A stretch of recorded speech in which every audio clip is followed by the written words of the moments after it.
I'm Shawn. And I'm Mike, and you're listening to Shawn and Mike Take a Hike.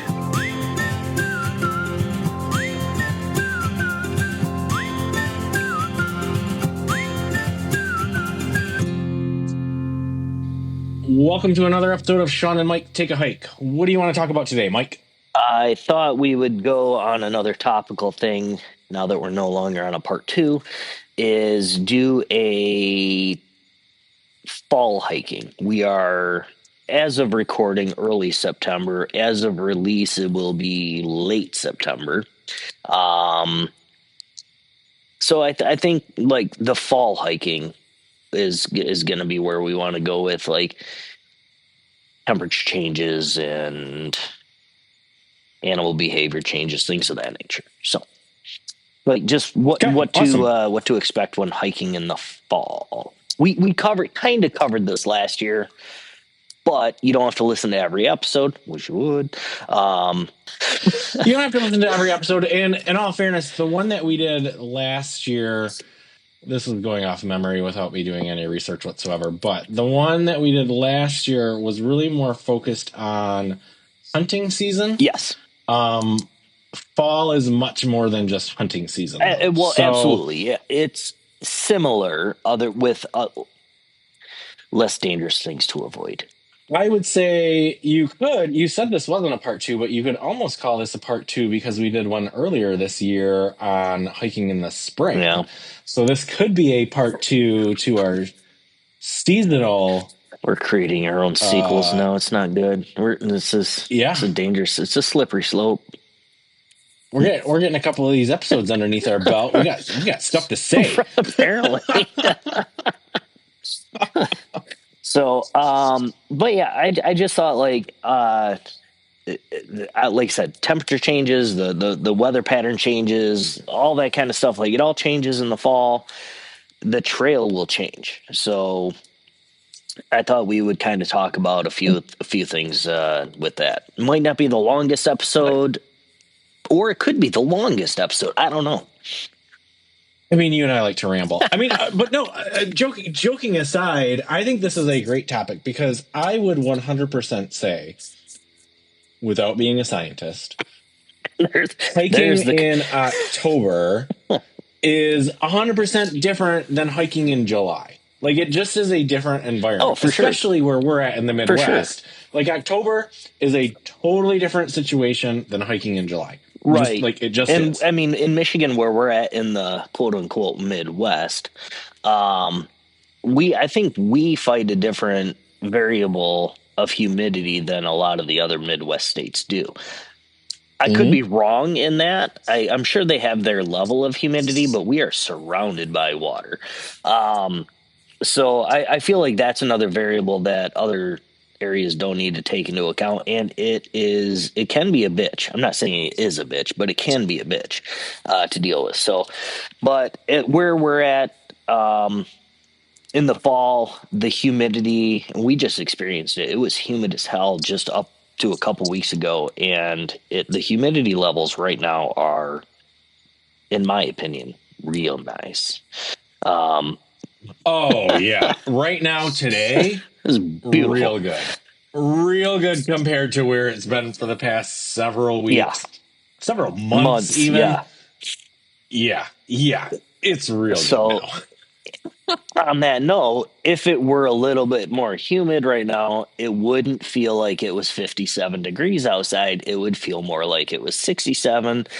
But that's neither here nor there. It is 57, feels like 57 kind of day. But anyway, everybody knows in the fall, the foliage, like everybody goes on their color tours and like does all that stuff. They drive up north to see the colors of the trees and all that kind of stuff. So it's also a beautiful time to be out in the woods because you aren't driving through it. You are living in it. Like you are in the color changes, all that kind of stuff. So, realistically, that's one of my favorite things about being out in the woods in the fall is just, it's just a really pretty time and peaceful time to be out in the woods, in my opinion. is just seeing it all. Okay, well, so let's talk about that because I mean that's the big thing with fall, right? Especially if you're in an area of the country that has like a true defined autumn season. Right. Where you've got the changing of the seasons, you've got the fall leaves and all that sort of stuff is pretty and as gorgeous as the leaves changing is. When we're putting it in context of hiking or backpacking, that can cause that beauty causes its own problems, right? Well, So yeah. while we're talking about it, let's talk about a couple of the potential things that just like the leaves changing or the leaves falling can cause on the trail. So one of the things that I have in my notes that I wanted to specifically talk about is with fall and the leaves falling and then rain or more dew on the ground because of the temperature swings like you're talking Right. about, you are potentially going to have a slipperier layer on the ground than you would in other parts of the year. Yeah. So like those fallen leaves, when they get wet, they're slippery. The other thing that you and I encountered, especially on our fall trips, is it also makes the ground harder to. You can see the leaves, but you can't see what's underneath the leaves, right? Right. So, is there a root there? Is there a hole there? Is the ground uneven beneath those leaves? Now, that's definitely like a late fall problem and not so much an early fall Right. problem, but it is something to watch out for in the fall, like that. Yeah. And it makes the trail harder to follow. Like it's Well, that you yeah. can't see the footpath as easy. Well, and not even is there a hole there, but well, I guess you did say is there a root there? Like you just don't know. You can't be as sure of your footing or your foot placement as you can in the summertime, per se, when the trail is more clear. The trail becomes less visible because of fallen leaves and things of that nature. And just the trail in general, like you could just be walking along and all of a sudden it's or a trail that you normally traverse could be just covered with leaves. And have you ever been out on a piece of property or land that you know, and all of a sudden the leaves are down, and you kind of get turned around because you're like, well, you think you know that piece of property or whatever. Right. You get turned around because the trail or whatever you're used to seeing just isn't the same anymore. So, right. Well, some of those leaves, like when they're still on the trees, to kind of glob onto what you're saying, but like the path, even without seeing the ground, there's like an opening in the foliage, right? right, Like yeah, there's like here's an obvious corridor through the leaves yeah, that this is the way I'm supposed to be going. And then when the leaves aren't there anymore, well, now it's all just sticks right. everywhere. That like defined corridor is sometimes harder to Yeah, see. you in the summertime you can see more of the path and less of the sky, and then fall and winter Yeah. it's the exact opposite. Like, well, and here's another thing that always makes me concerned in the fall, especially once the leaves are like starting to get on the ground. I am always more concerned, and I don't know what this says about me, but like I'm always more concerned about fires in the fall. Like I'm always concerned about fires and them getting out of hand, but when you've got all that debris on the ground, if it's a good crisp dry leaf, they go up. Yeah, I get more concerned about my fire spreading or getting away from me. Yeah, well, I mean, you definitely want in the to have fall. if you're going to have a fire in the fall, clear out a good 2-3 foot wide ring around where you're planning on having the fire, not just where you're having the fire, but like a good radius, diameter, whatever, around the fire ring. I'm using air quotes, like Buffer zone, yeah. So if you have a random spark or whatever, you're minimizing where like that it's going to land on a leaf. Now, be mindful if something really pops, especially if you have a piece of pine in there or something like that. If it really pops and it goes flying, keep an eye on it. Make sure that if it lands on something, it's not catching the whole frickin' forest on fire. So, Yeah. Well, and that's like, I mean, this is a good time. We had a whole episode on fires and stuff right, like yeah. that. So, I mean, if somebody wants like detailed stuff about fires, please by all means go back and listen to that. But like this is going to be my reminder to have an appropriately sized fire. Oh, You yeah. don't need to be having a bonfire when you're out there. Like a small fire is just fine. And use You if you're know, on a designated camp area that has a designated fire ring, make sure you're using all that right. stuff. Use your due diligence. Be smart about it. Don't destroy the woods for everybody else. Okay, Right. there we go. Okay, so that's like my leave portion, and I don't know if you had anything more specifically about leaves, but like it also like gets us into what you were one of the talking about as benefits far of that as is that my notes and like I was thinking of is it makes a trail that you when you have leaves that are fallen or the trees that are like have zero leaves, like you're saying, like you can't see the trail, you can see the sky, like all that kind of stuff. It makes an old trail feel new again, though. Like so, it can be very enjoyable in the sense oh, that like absolutely. it's a different challenge and it's a whole different view. So enjoy it. Don't be scared of it, and just be mindful. Is all it comes back down to. Look, I like hiking in summer. I like hiking in spring. I like hiking, probably not the winter. I was just gonna say, do not say it. I would almost say fall, like as far as like the beauty of nature goes, fall might be my favorite time to hike. You're not sweating your butt off. Yeah. It's gorgeous, especially if you're there while the leaves are still on the trees and they're just changing color. Like, yeah, you get your crisp air, you get like your nice chilly nights, so you're not hot. I mean, I have a lot of love and for hiking and backpacking in the fall. It's great stuff for sure. Like we're kind of talking about like some of the things to watch out for and be careful of, but like it is a gorgeous time of the year to get out on the trail. No, this should not be taken anyway as a don't go out in the fall. Absolutely do. Like it's one of, like I said, one of our favorites times. I like spring in the sense that in Michigan, the springtime is when everything is like that fresh green and fresh, like all the foliage is just fresh and it just smells better than a dingy winter. I don't know. It's hard. It's a toss up between fall, like summer. Summer hiking is like it's there. It's what everybody does. I'm not gonna say I don't love it, but like it's not the same as you have crisper air in the fall and in the spring. Like you don't have the freaking humidity and like just the bullshit of the summer. Okay, well let's talk about that for a minute then. I mean, you and I have both kind of been dancing around this topic, but let's talk about it for a minute. So like one of the differences with hiking in the fall is the actual weather. Yeah. I mean, the actual weather temperature, the weather pattern, the weather conditions, like that is all different in the fall than it is in the summer. So let's talk about that for a minute. So with those cooler nights, usually some warm days, and usually a little bit rainier than some other times of the year.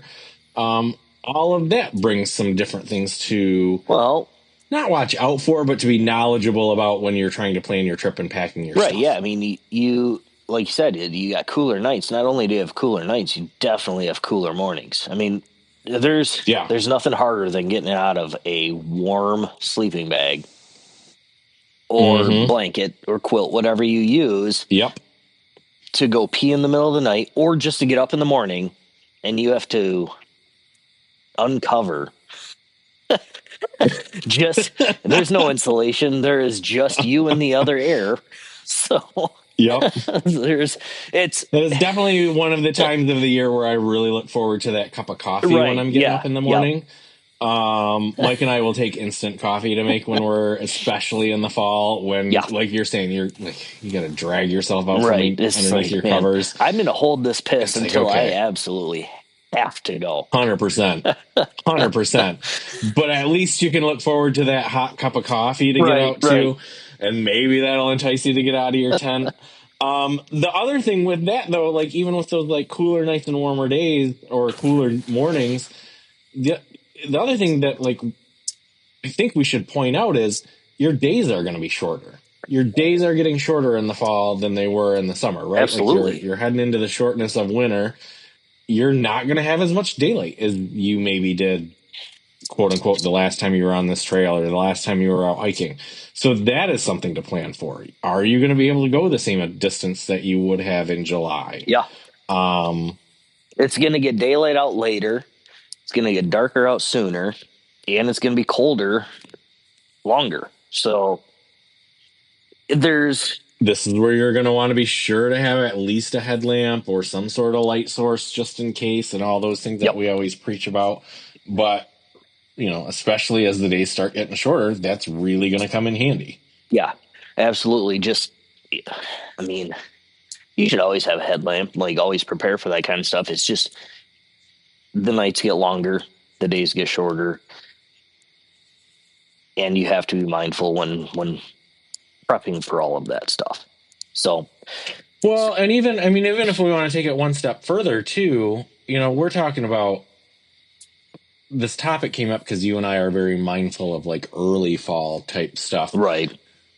Even as you get into like later fall, you're going to start getting into like you might have frost on the ground some nights. You could have snow.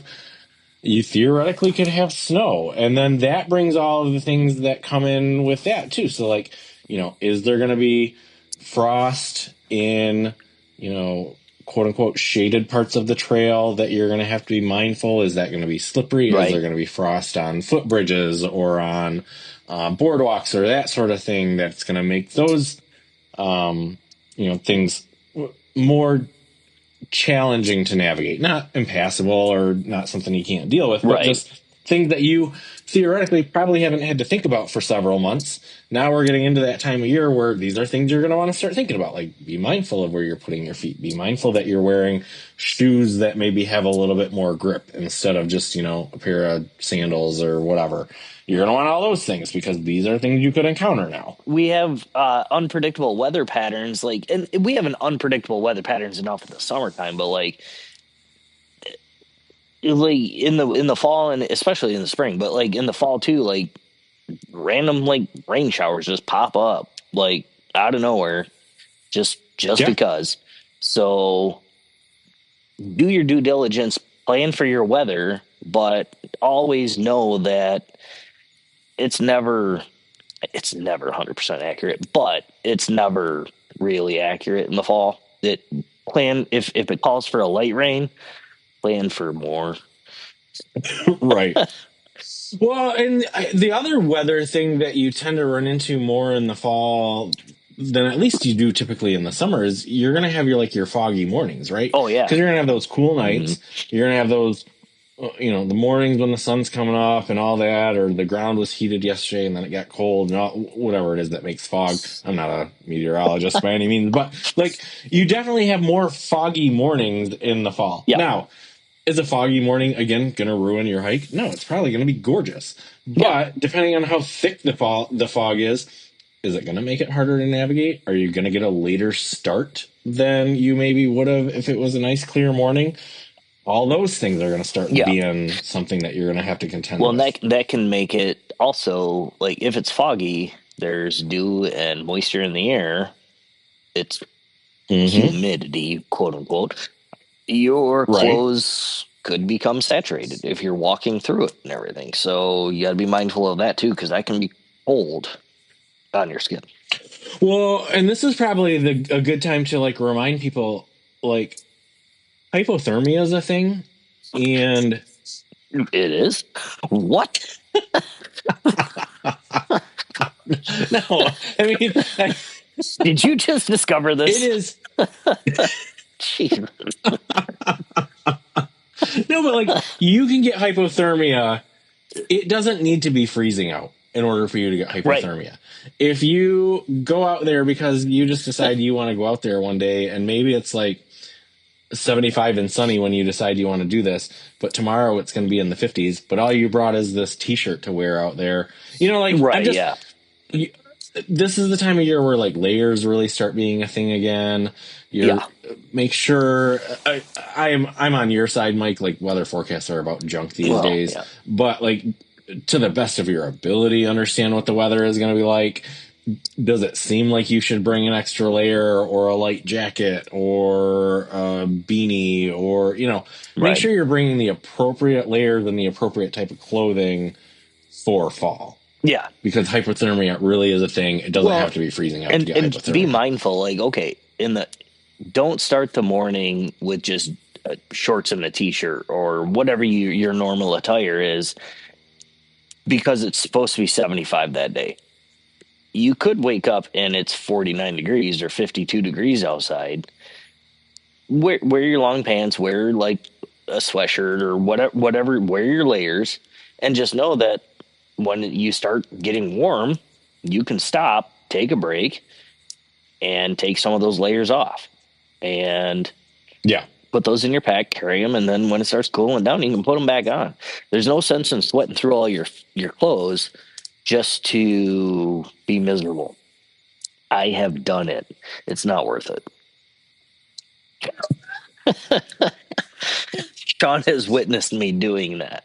It is not Yeah. worth it. Yep. Yep. But yeah, I mean, so like in addition to the layers, like this is the time of year where you're gonna want to make sure. I feel like you always are gonna want waterproof boots, but like waterproof Yep. boots are a real thing this type of year. If you're gonna be hiking through foggy conditions or like wet air conditions or like misty rain type conditions, are you gonna want to pack like an extra pair of dry clothes more than you would normally to be able to change out of? Do Yeah. you have your waterproof outer layer, handy that you can get on real quick if you need to? Just like all those considerations are things that you're going to want to think about, especially in the fall. Layers and clothing aren't just about comfort. It's also about survival too. Like you can definitely give Yeah. yourself. I mean, we had a whole episode, cotton kills and like all that kind of stuff. So Yeah. there is a thing too with being out there. I don't know if you're ready to move on from the clothing, Yeah. but like animals, like don't do your best not to disturb them, but at the same time, this is the time of year where animals are also preparing for winter and they're Yeah. more active or more aggressive or what they're fighting for whatever food resources they have left to get them through a winter. So Yep. if you see a deer or a bear, I mean, obviously, I mean, most of these things we're going to leave them alone anyway, but definitely give them their space and just know that they may react differently in the fall if you do see them. I'm not going to say that I want to see a bear in the wild, but I kind of want to see a bear in the wild. But like, Okay, maybe not in the fall, not in the though. fall, like, and definitely And also not not in in the the spring when spring. it's just waking up.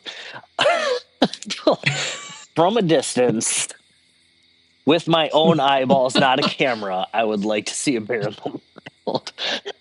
From a safe distance on the opposite side of a ravine. Right. Not in the fall or in the spring. Right. I would like to see a bear, but and not like at a park, like at like not a zoo or anything like that. Not in captivity. Yeah. But Okay, well, so let I mean, we're kind of brushing over, but let's like dive into that for just like a hot second, though. Like, okay, yes, like you said, these animals are quote unquote getting ready for winter, right? I mean, they are literally in survival mode. Like, or getting ready for prepping for survival mode. I mean, yeah. their existence is survival mode. They don't have grocery stores and like bullshit. The whole thing with what they're really doing, though, is like they're bulking up for the winter, right? Because like food is going to be scarce in the winter, so they're using fall to bulk up and get as much fat as they can on them.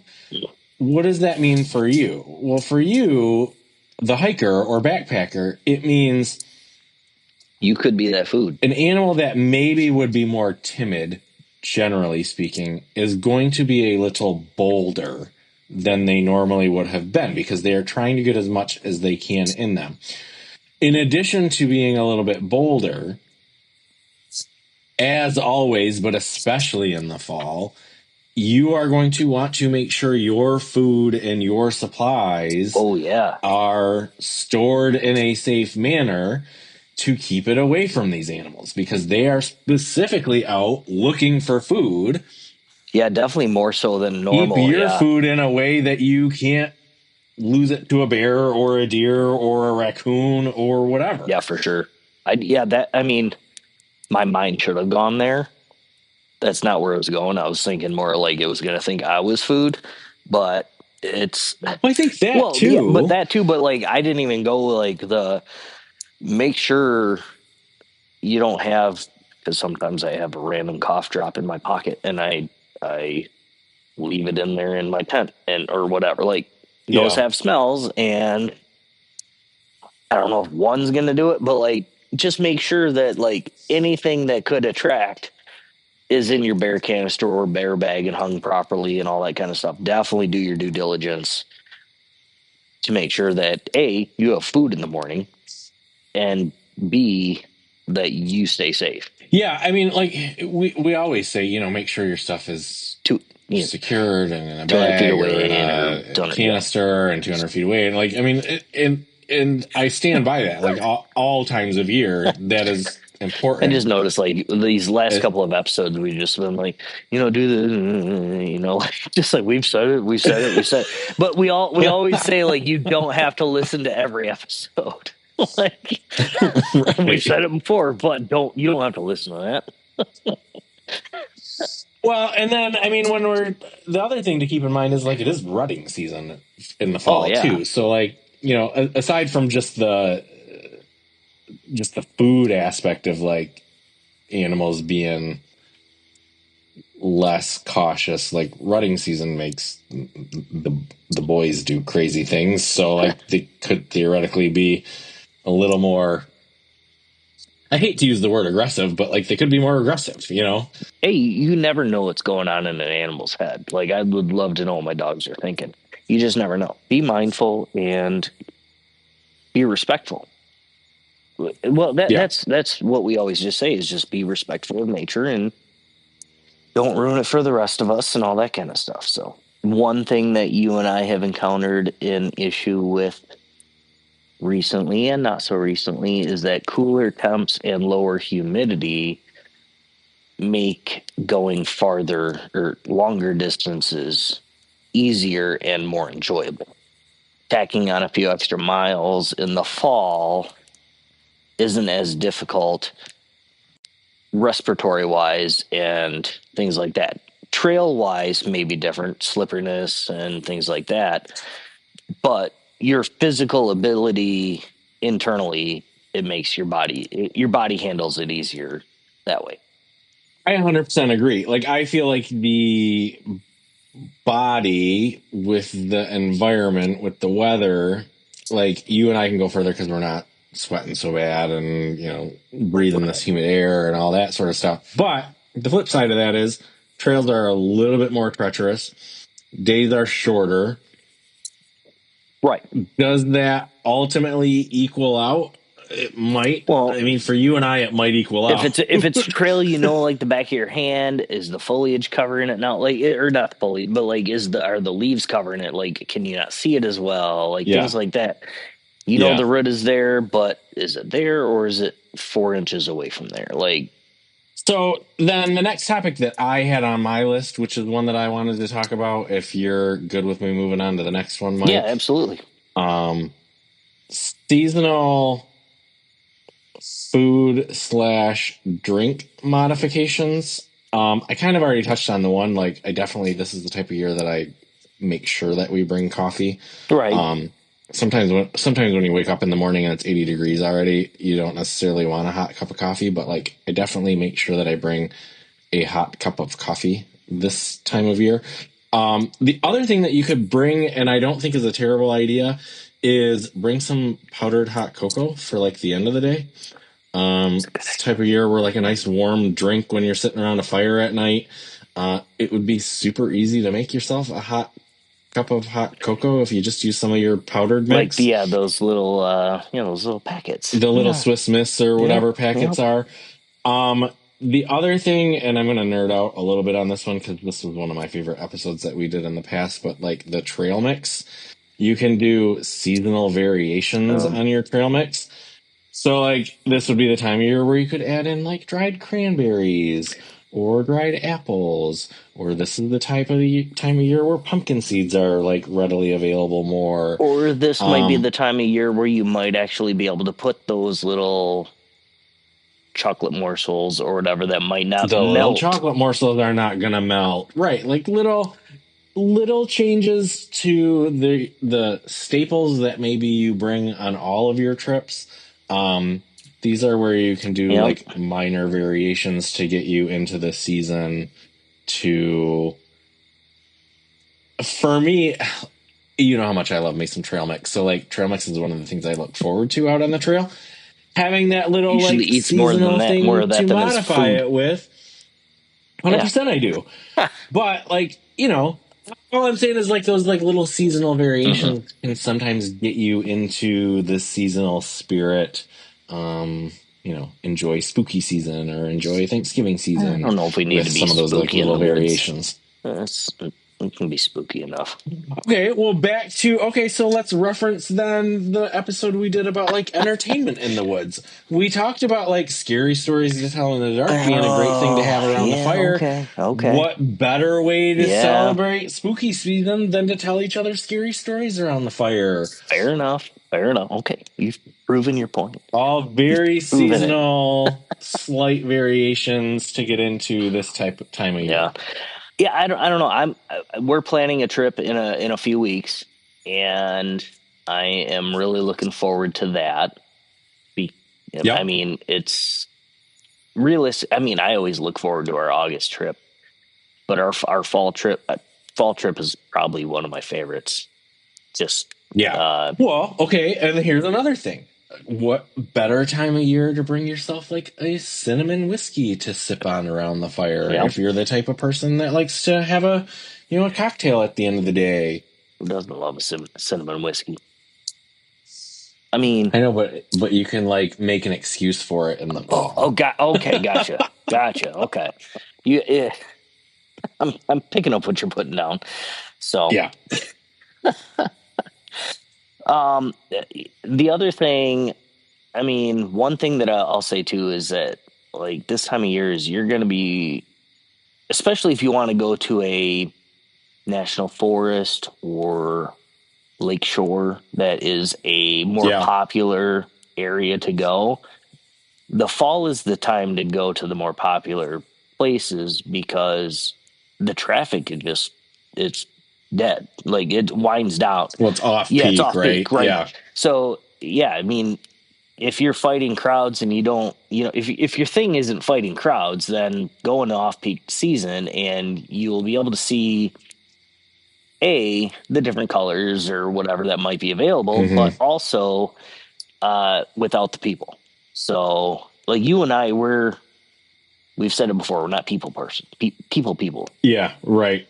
We're not people. Yeah. So like if you want to avoid the crowds, then go in the fall, go in the early spring. Early spring, I think, is a little bit busier though because like people are itching to get outside, especially everybody's like cooped up. Yeah. So like the fall is the time where like people are I've had enough of outdoors. Like we can be inside now. And just go enjoy it, and you won't have the noise pollution of people, the vehicles, like all that other extra crap. And if it is near a town that you want to visit also, then you won't have the touristiness of that town. You'll get more of the small town happiness. Can I tie that into like that's kind of very adjacent to one of the things that I wanted to bring up. So one of the things that I like about hiking in the fall is 100% there's less people, right? Yeah. But the other thing, like we mentioned at the beginning, is like there is just like a certain beauty to fall, which to me, we had a whole episode. I guess where I'm going with this is we had that whole episode about like mindfulness and all that, like the mental health aspects of hiking. I find for Shawn's mental health, fall to kind of be like the best embodiment of all of those things. Like, it is gorgeous. It is quiet and crunchy. It is less crowded. And then especially leading up to like the busy holiday season that we're all getting into, like I like to really take that fall trip and treat that like a mental health retreat to mentally prep myself for like the chaos of the next couple of months. Yeah, so it's Shawn decompression before the depression. Yeah. Yeah. Not before the depression, but like, and so like I really take that to be, I take all of our hikes to be a mental health break, but like I really try to be mindful when we're out in the fall, like, okay, take a minute, slow down, enjoy this, enjoy the peace and quiet. You know, really to slow down. That's the part that it's really for me is slow down, enjoy nature, take those mindful moments. Whether do you call that your Zen space? Do you call that your, whatever your term is for that? I really try to use our fall trip for that. If anybody out there listening has any fall related tips or tricks, is there something that Mike and I didn't touch on that you wish we would have? Is there something you want to know more information about that we kind of glossed over? Reach out to us. We'd love to hear about it. You can always reach us on our email, which is ShawnMikeHike@gmail.com, on most of the major socials at ShawnMikeHike, or through our website, ShawnMikeHike.com. Please rate, review, and subscribe wherever you're listening to this podcast. And until next time, go take a hike. Go take a hike and do it maybe in the fall. There you go. But don't fall down. And don't fall down. But don't fall down. All right. Thanks, everybody. We'll see you in a couple weeks. See you in a couple weeks. Bye.